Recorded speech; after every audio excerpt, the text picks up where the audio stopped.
हमने last part में क्या पढ़ा था कि वेट वेपर जो कंडीशन थी वो क्या थी हमारी, वेट वेपर आफ्टर कंप्रेशन, यानी कंप्रेशन के बाद हमारी वेपर क्या थी, वेट थी। अब इस बार हमारी कंडीशन क्या है, वेट से पहले, कंप्रेशन से पहले तो वेट, बिफोर कंप्रेशन क्या, वेट, और आफ्टर कंप्रेशन क्या, ड्राई। अब दोनों कंडीशन है हमारी, क्या होनी चाहिए, कंप्रेशन से पहले तो वेट होना चाहिए और कंप्रेशन के बाद क्या होना चाहिए, ड्राई। और फिर हम मेन डायग्राम देख लेते हैं,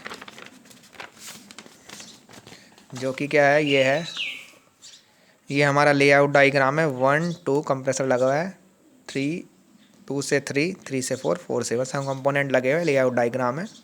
जैसे अब तक हमने सब डेरिवेशन में देखा, ये सब प्रोसेस हैं, 1 से 2 2 से 3 3 से 4 4 से 1, सब प्रोसेस वही रहेंगी। अब देखो कंप्रेशन से पहले पॉइंट क्या है, 1 है, और कंप्रेशन के बाद यानी आफ्टर कंप्रेशन पॉइंट क्या है, 2। Before compression point 1, after compression point 2।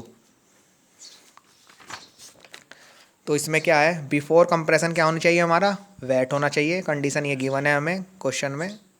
और आफ्टर कंप्रेशन हमें क्या होना चाहिए, ड्राई। तो देखिए क्या है, तो हमें पता है बिफोर कंप्रेशन वेट है, तो 1 पॉइंट हमारा क्या होगा, ये वेट रीजन में होगा। हमने वेट रीजन में पॉइंट ले लिया, ये वेट रीजन में होगा, इस लाइन के ऊपर तो है नहीं। और आफ्टर कंप्रेशन क्या है, ड्राई या सुपर हीटेड मान लेते हैं हम, तो ये पॉइंट कहाँ होगा दूसरा हमारा, सुपर हीटेड में होगा।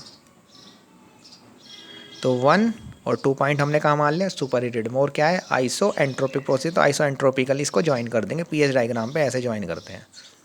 2 से 3 फिर क्या है, कांस्टेंट प्रेशर, हीट रिजेक्शन इन कंडेंसर, तो कांस्टेंट प्रेशर लाइन बना देंगे पीएच डायग्राम के ऊपर। 3 से 4 आइसो एंथैल्पिक एक्सपेंशन, एंथैल्पी कांस्टेंट है, 3 से 4 एक वर्टिकल लाइन हो जाएगी। 4 से 1 constant pressure heat addition in evaporator, तो कांस्टेंट प्रेशर लाइन बना लेंगे पीएच डायग्राम के ऊपर, और कहाँ पे एंड हो जाएगा, 1 पॉइंट पे। यानी सब प्रोसेस हमारी बन गई हैं। और अकॉर्डिंग टू कंडीशन 1 पॉइंट पे हमारी कंडीशन क्या गिवन है, वेट होना चाहिए, क्योंकि बिफोर कंप्रेशन क्या है, वेट है, आफ्टर कंप्रेशन क्या है, ड्राई है। तो बिफोर कंप्रेशन क्या है, वेट है, और कंप्रेशन के बाद क्या हो गया हमारा, ड्राई, हम मान लेते हैं सुपर हीटेड हो गया, सुपर हीटेड। तो ये डायग्राम बन गया। बिल्कुल सेम ये डायग्राम टीएस पे कन्वर्ट करना है, तो वही 1 पॉइंट हमने कहाँ पे ले लिया, वेट रीजन में ले लिया, 2 पॉइंट किस में ले लिया, सुपर हीट रीजन में ले लिया। 1 से 2 आइसो एंट्रोपिक कंप्रेशन है, तो वर्टिकल लाइन बना दी। एंट्रोपी इस बार क्या है, टीएस डायग्राम है, ये एंट्रोपी नीचे ही है इसमें एक्स एक्सिस पे। तो 1 से 2 2 से 3 कांस्टेंट प्रेशर लाइन बना दी कंडेंसर के लिए। 3 से 4 आइसो एंथैल्पिक लाइन बना दी, एक्सपेंशन डिवाइस लगा हुआ है। 4 से 1 फिर कांस्टेंट प्रेशर की लाइन बना दी इवोपरेटर के लिए, सबको ज्वाइन कर दिया। वही सीओपी निकालने, सीओपी का एक ही फॉर्मूला है, refrigerating effect upon work done. Refrigerating effect कितना है, किस में होता है, इवोपरेटर में होता है। हमेशा एक ध्यान रखना है, रेफ्रिजरेटिंग इफेक्ट हमेशा किस में होता है, इवोपरेटर में। इवोपरेटर मतलब फ्रीजर में। सबको ही पता है, अंडरस्टूड है कि फ्रीजर सबसे ज़्यादा ठंडा होता है। तो इस फ्रीजर इवोपरेटर कहाँ है, 4 से 1 के बीच में, तो H1 माइनस H4। और वर्क किसको देते हो, कंप्रेसर को देते हो। और कंप्रेसर कहाँ है, 1 से 2 के बीच में, तो H2 माइनस H1। तो वर्क कितना होगा, H2 माइनस H1। सबकी वैल्यू रखनी है। H1 पॉइंट कहाँ है, लिक्विड रीजन में। मैंने तुम्हें बताया लिक्विड रीजन में भी पॉइंट होता है, तो कैसे लिखते हैं, उस पॉइंट तक की HF1 यानी 1 पॉइंट पे लिक्विड की वैल्यू, प्लस उसमें कितना ऐड कर दो, X1 उस पर ड्राइनेस फ्रैक्शन की वैल्यू, इनटू मल्टीप्लाई क्या है, HFG1। 1 पॉइंट की HFG की वैल्यू को किससे, X से मल्टीप्लाई करके और HF1 में ऐड कर दो, तो H1 की एंथैल्पी आ जाती है। H2 अब तुम देखो सुपर हीटेड रीजन में है। सुपर हीट रीजन में क्या होता है, पहले हम यहाँ तक की एंथैल्पी निकाल देते हैं, प्लस इसमें इतनी ऐड और कर देते हैं जितनी सुपर हीट है, यानी डिग्री ऑफ सुपर हीट और ऐड कर देते हैं। तो H2 डैश तक की एंथैल्पी कितनी होगी, सबको पता है। H2 डैश पॉइंट किसके ऊपर है, 100% वेपर लाइन के ऊपर है, यानी 100% वेपर है यहाँ पे। तो इसका मतलब डायरेक्ट टेबल से Hg की वैल्यू देख लें 2 पॉइंट पे कितनी होगी, यानी Hg2। तो Hg2 डैश, सॉरी 2 डैश है यहाँ पे, तो हम कितना देख लें, डायरेक्ट टेबल से कौन सी वैल्यू देख लें, Hg की वैल्यू 2 डैश पॉइंट के लिए कितनी होगी। तो एच जी की वैल्यू हमने क्या देखा, 2 डैश पे ये आई, तो एच जी 2 डैश लिख दिया, प्लस इतनी हीट और ऐड कर दें इसमें 2 डैश से 2 तक की, जो कि होती है डिग्री ऑफ सुपर हीट। वो क्या होती है, सी पी डेल्टी फॉर्मूला होता है C P into temperature difference कितना है, T2 माइनस T1। ये देखिए यहाँ पे टी एस डायग्राम में शो भी हो रहा है temperature difference, T2 minus T2 dash कितना है temperature difference, T2 minus T2 dash.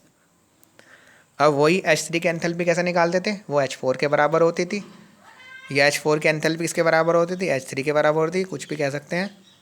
और H3 पे एंथैल्पी हमारी कितनी होती थी, क्योंकि ये पॉइंट हमेशा क्या रहता है 100% लिक्विड लाइन के ऊपर रहता है, इसलिए इसकी एंथैल्पी किसके बराबर होती है, 100% लिक्विड के बराबर हो, 100% लिक्विड एंथैल्पी के बराबर होती है।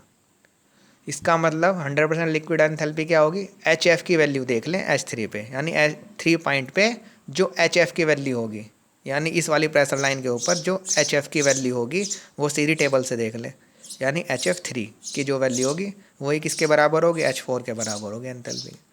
सबको COP के फॉर्मूले में रख देंगे, जो हमारा फाइनल COP आएगी इसका मतलब वो इस कंडीशन में हमारी COP होगी, कोफिशिएंट ऑफ परफॉर्मेंस। तो ये काफ़ी सारी कंडीशन थी, अभी एक कंडीशन और है,